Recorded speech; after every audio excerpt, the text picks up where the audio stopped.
Okay, maybe this is part of the ritual now. Um, but yeah, I think I'm also just gonna like light things. Oh, that was really stupid. I shouldn't have done that. Yeah, I think I'm just gonna light things too while I'm here. Um, oops.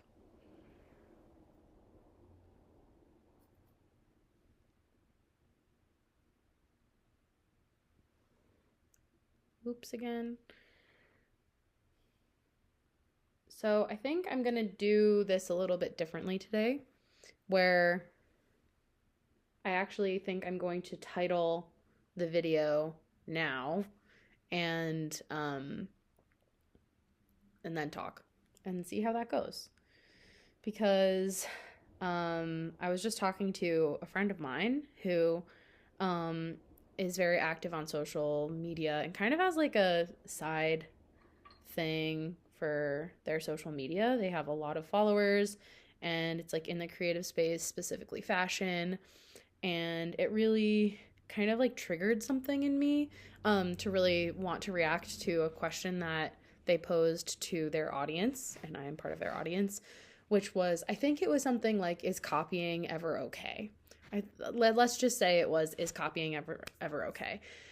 And I had a lot to say about that. And I feel like it comes from working in art. Um, I feel like the identity of an artist or a creative person is this desire to be original and this desire to find some sort of unique or original perspective on something.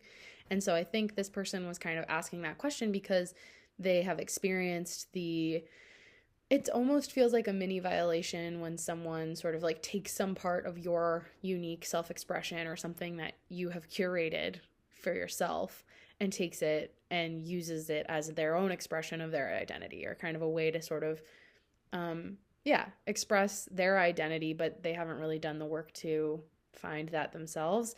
And there's a difference between appreciating something from someone else um, and kind of exploring that inspiration and sort of like taking someone's sparkle almost like as your own. So it really got me thinking. I also think that this is a very hot take. That's probably because I'm older now. I don't know why I always think that things are about age, but I feel like I always felt this feeling of you can't be mad if someone does that, because you need to, because imitation is a form of flattery. You have to like be glad that someone has gone out of their way to imitate you. That's flattery, or like you're a trendsetter or whatever. But I think it really is I think it's really what's the word? It is very specific to the context, contextually specific. So, especially, I was kind of mentioning being in a small city where everyone knows each other. If someone kind of wears all of the things that you've curated for yourself and wears them as their own unique thing, then it kind of makes it hard, I think, to feel a good sense of trust with that other person, because you know that they're sort of, trying to forge this self that they haven't really worked to forge. And also it can kind of feel like there isn't an ownership of the thing that uniquely makes that person them, which is what we're all here to do. We're all here to like develop ourselves and our own identities and lives and hit our stride, whatever that might be. And it is going to be different no matter how much you try to emulate someone or take inspiration from someone else in any space. It's always going to be uniquely yours.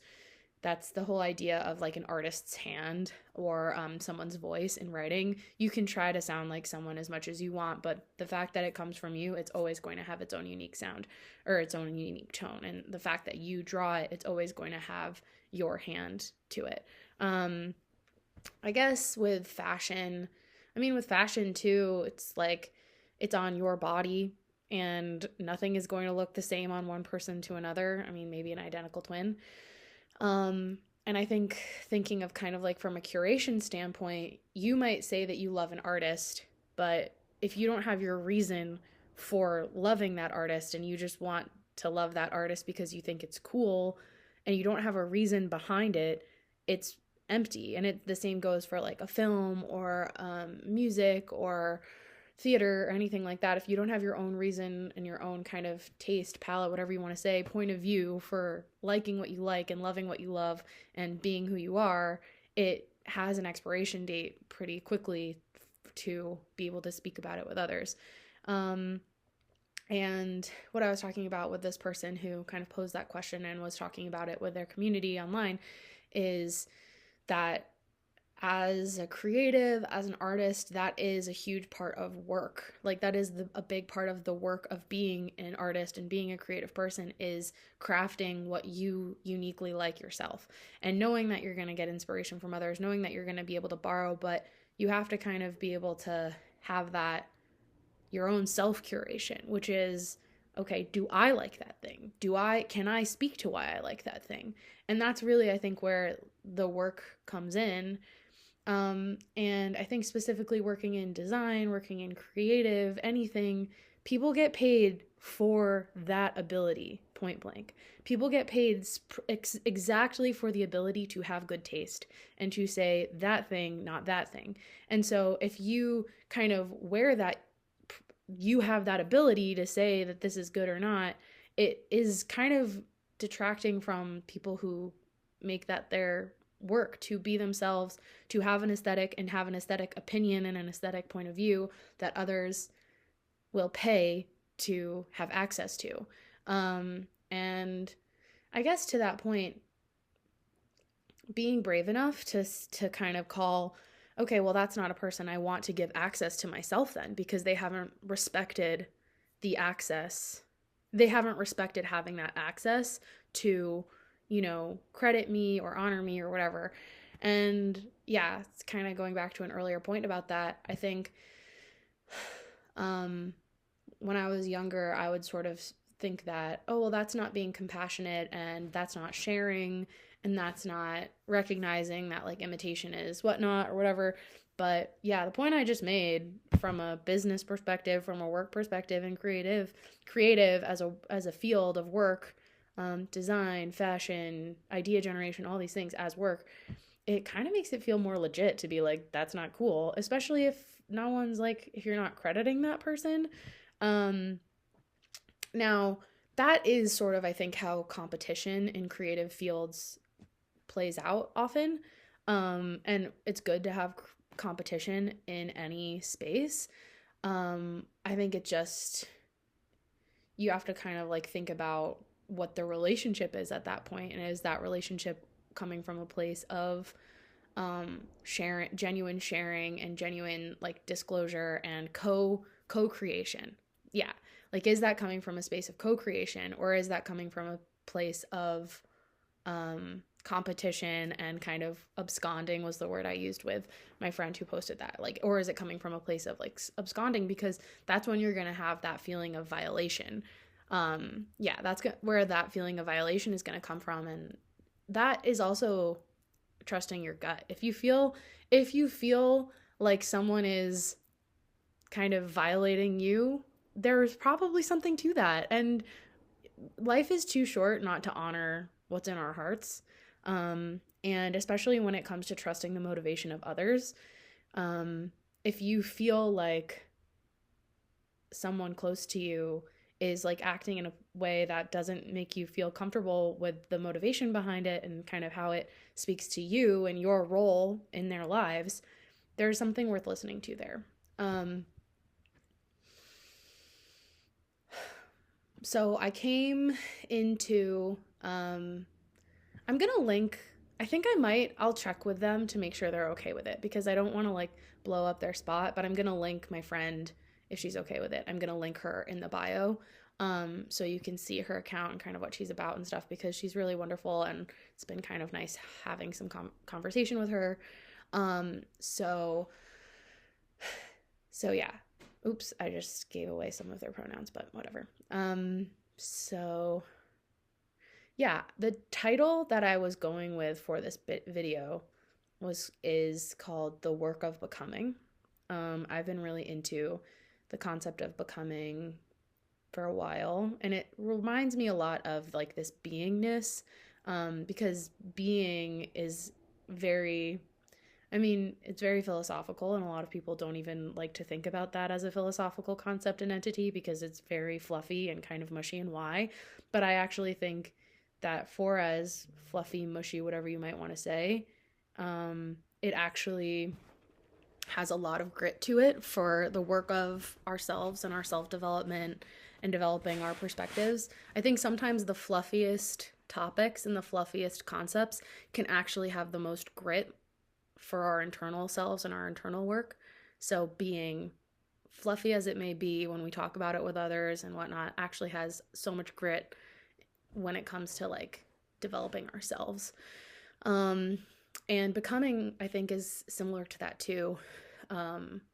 Becoming is such a fluffy concept, but when we take it seriously about our inner worlds and how we're like reflecting on the fact that every day we're becoming who we are. And I think the goal is for each of us to make it to the end of our lives knowing that we put real effort toward becoming who we are and becoming the most real version of ourselves.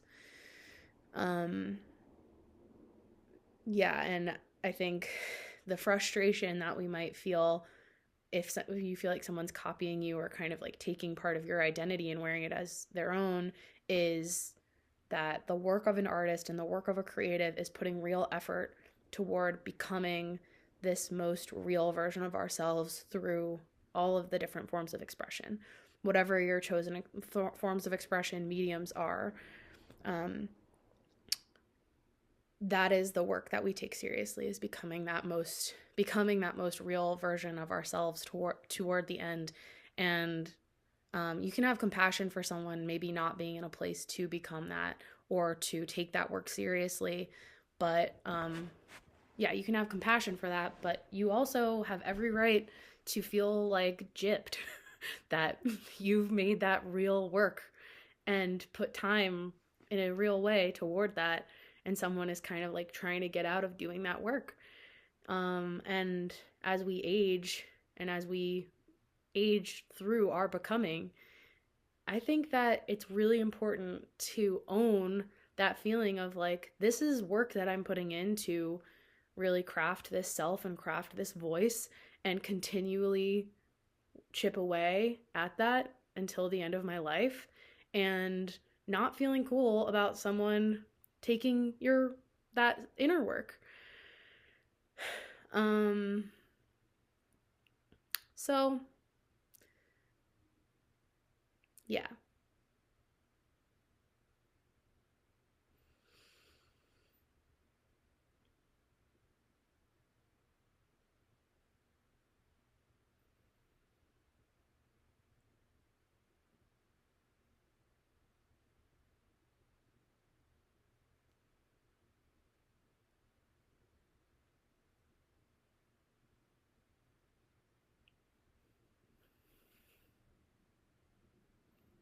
I guess if I'm hearing myself and I'm thinking of the question that this um, this creator posed, I think, yeah, if I could talk to my younger self experiencing that feeling, I would tell them to just take it as a compliment and use it as fuel and fuel to like continue the work that you're doing, and validation of the validity of that work.